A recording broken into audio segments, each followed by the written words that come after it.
এটা কি পিন্দা আইছিস বেটা? কি রে ভাই বুঝি না, তোর কি আর কোনো কাপড় চোপড় নাই? প্রত্যেকদিন এক কাপড় পিন্দা হয়। বাপে চালে রিস্কা, মা মানুষের বাড়িতে কাজ করে, ছোট ভাই সহ কাজ করে। এতে বলে মানে এর থেকে ভালো কাপড় চোপড় আর কই হইব? আর কিনবো এবার করতে? আরে বেটা এত কথা গোল লাগে। হের বাপে রিক্সা চালায় না কি চালায় তখন এত সমস্যা কি? আমি না বুঝি না। ওর কাপড় চোপড় ফ্যামিলি ম্যাটার, তখন এত সমস্যা কি? তোর আমার লয় কথা কইবি, তোর আমার বাপের লয় কথা কইছিস কে?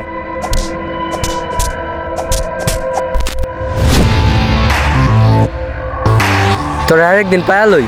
তোরা দেখ কালো মুখ। আমার শরীর দিছে, তুই কিছু করলি না। আরে মামা বাদ দে না।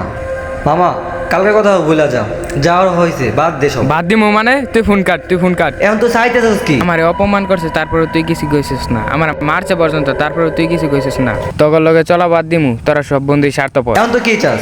তারপর দুনিয়া থেকে উদাও করে ফেলি? হয় রে চাই। বাগান বাড়ি আয়, আবার তুই আনছি। কি কস সত্যি? আমি আইতাছি।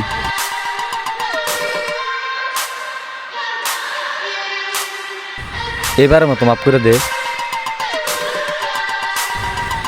এইসবের কোনো মাপ হয় রে? তোমার বন্ধু অপমান করছো, এইসবের কোনো মাপ নাই। আরে মামা আয়, মামা আয়, দেখ তোর লেগে কি রাখা দিছি। বাহ দোষ বাহ, তুই এই লাইফে প্রথমবার আমার মনের মতো কাজ করছস। আয় এখন উপরে পাঠাই দিই। না মামা, এইসব মেরে হাত নষ্ট করতাম না। একে মারতাম। আচ্ছা ঠিক আছে,